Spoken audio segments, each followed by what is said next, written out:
ọmọ ìlú làwa níbi tá a máa sá lọ. Òun ló ti sọ pé òun sá lọ sí Amẹ́ríkà tí nǹkan bá dàrú náà. Oníṣẹ́ mọ̀ pé gbogbo àwọn ọmọ wọn ò sí níbí Amẹ́ríkà lọ wà. Àwọn ò lọ́mọ l'Amẹ́ríkà, àwọn ọmọ wa wà níbí báyìí. ó ń bọ̀ báyìí àwọn la máa dẹ sílẹ̀ dé. Ọ̀rọ̀ Yorùbá yìí ló jẹ́ kí ọ̀gbẹ́ni Shamsuddeen Ọládìtì jáde láti fohùn ránṣẹ́ sí ìjọba Èkó, pàápàá gómìnà Sanwó-Olú, láti tètè dá sí ọ̀rọ̀ tó wà ńlẹ̀ ọ̀rọ̀ tó ń lọ láàrin MC Olúọmọ àti Tafa Sego. Pé kí MC Olúọmọ lè tẹ̀lé àdéhùn láti fipò yìí sílẹ̀ fún Tafa Sego tó ti fà lọ́wọ́ sókè, tíjọba náà ti fà lọ́wọ́ sókè, tí gbogbo èèyàn ti mọ̀ wípé òun ni ó kàn láti jẹ chairman NURTW lẹ́yìn oṣù kan tí wọ́n ti fún MC Olúọmọ. Àmọ́ báyìí kò tí ì rí bó ṣe yẹ kó rí o. Àdéhùn tí ó wà ńlẹ̀ wọn ò tí ì tẹ̀lé o. Kí ló máa ṣẹlẹ̀ tó bá pẹ́ jù tí MC Olúọmọ ò bá fipò sílẹ̀ fún Tafa Sego? Ẹ̀yin èèyàn ẹ share fídíò yìí o kó dé ọ̀dọ̀ ìjọba o. Ẹ share káàkiri. Tọ́rọ̀ yìí bá pẹ́ jù, Shamsuddeen ṣàlàyé àwọn nǹkan kan, ó sọ àwọn ọ̀rọ̀ kan, àwọn nǹkan kan tó máa ṣẹlẹ̀ wípé Ọlọ́run má jẹ́ kí tàjẹ̀ sílẹ̀ ṣẹlẹ̀ ní Nàìjíríà o, nílùú Èkó pàápàá jùlọ, wípé ìjọba ẹ tètè wá nǹkan ṣe sọ́rọ̀ yìí o kó tó di pé ó kọjá agbára yín.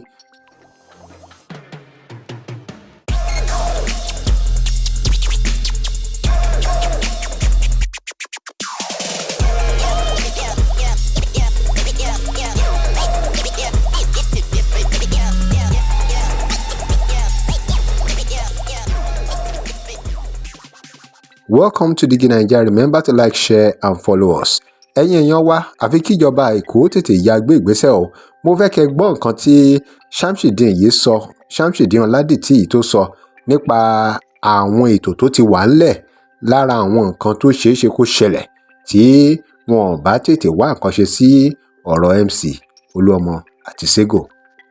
Mo fẹ́ sọ̀rọ̀ lórí ọ̀rọ̀ Mr. Goliath, ọ̀gbẹ́ni wa tó yẹ pé à ń sọ pé kí peace reign ní Èkó, ó ṣàkànfẹ́ kí wàhálà ìṣẹ̀lẹ̀.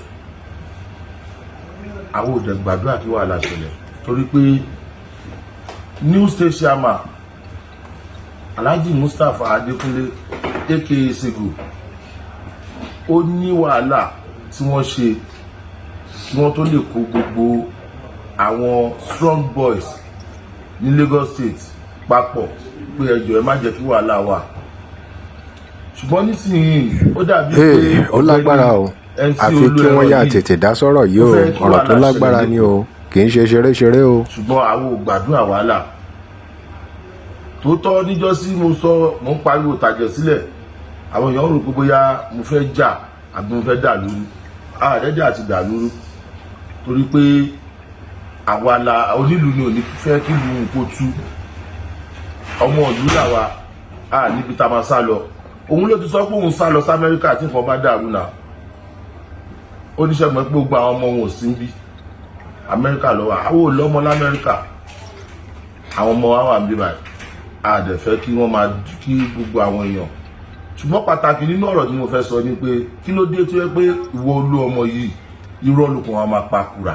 Irọ́ tó ń pa yìí ó dẹ̀ máa dá wàhálà lẹ̀. Kí ló dé tó fi ń parọ́ fáwọn èèyàn tó sòótọ́? Ṣé ó tóbi ju gbogbo àwọn bàbá Yàsín lọ ni? Ṣé o fẹ́ sọ fún mi pé ó lágbára ju Lagos State Governor lọ?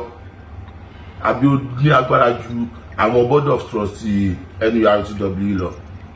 Kí ló dé tó jẹ́ pé ìwọ yìí nìkan náà ló ṣáà ṣe wàhálà, ló ṣe kìràkìtà? Ọ̀tọ̀ ní nǹkan tó máa sọ ní àìpẹ́ yìí níbi last week. A bẹ̀rẹ̀ pẹ̀lú ọ̀rọ̀ ìpè bóyá kí peace lè reign. Àwọn directive tá gbọ́ ni pé gómìnà ní pé ká make peace, kí wàhálà má ṣẹlẹ̀ lẹ́kọ̀ọ́. Ó lágbára o, àfi kí wọ́n yà tètè dá sọ́rọ̀ yìí o. Ọ̀rọ̀ tó lágbára ni o, kì í ṣe ṣeré o. Even though nígbà tó tún máa yá, a lọ ṣe meeting kan, peace meeting náà again lọ́dọ̀ SA on transport, Honorable Ṣọlá Gbéwà. A ṣe meeting yẹn, ó wà successful, everybody dúpẹ́ lọ́wọ́ ara wọn. A dẹ̀ sọ pé ó kó gbogbo àwọn follower ẹ̀ wá, oníkọ́ dọ̀bálẹ̀ kọ́ bẹ̀bẹ̀ kó sọ fún pé ó sọ fún wọn pé new state chairman lélẹ̀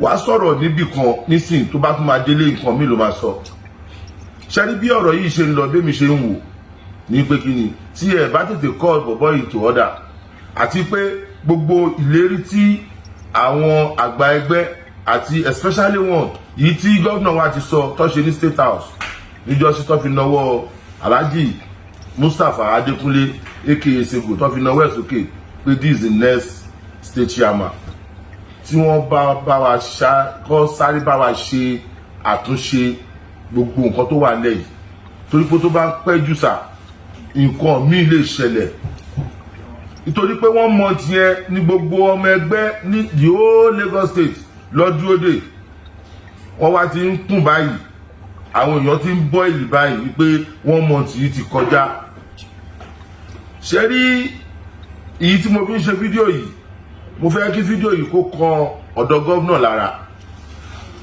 kó dọ́dọ̀ chief of staff kó dọ́dọ̀ bàbá Yasin kó dẹ̀ dọ́dọ̀ àwọn board of trustee wípé ṣé Musiliu ṣó tóbi ju àwọn ẹgbẹ́ lọ ni àbójú gómìnà lọ nítorí pé nínú nǹkan tá à ń sọ yìí nínú sọ́ọ̀bù ó lágbára o àfi kí wọ́n yà tètè dá sọ́rọ̀ yìí o ọ̀rọ̀ tó lágbára ni o kì í ṣe ṣeré o. a ti wọ inú NURTW wọn tó wọlé Ondo ti ṣe wọ́n ti sọ wọ́n dẹ̀ ti bẹ̀rẹ̀ iṣẹ́ wọn kí a ti kà báyìí. ní àná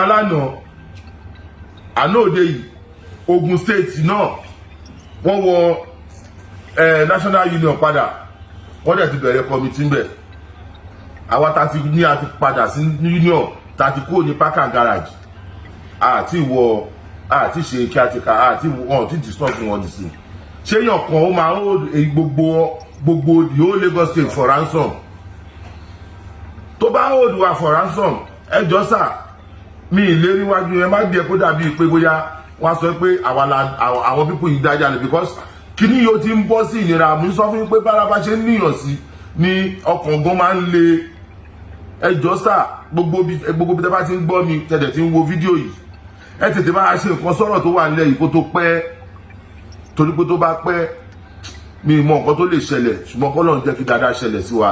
ẹ̀yin èèyàn kí lè ròyìn lórí gbogbo ètò ń ṣẹlẹ̀ yìí pàápàá lórí ọ̀rọ̀ NURTW kí lè ròyìn ẹ drop comment yín remember to like share and follow us thanks for watching.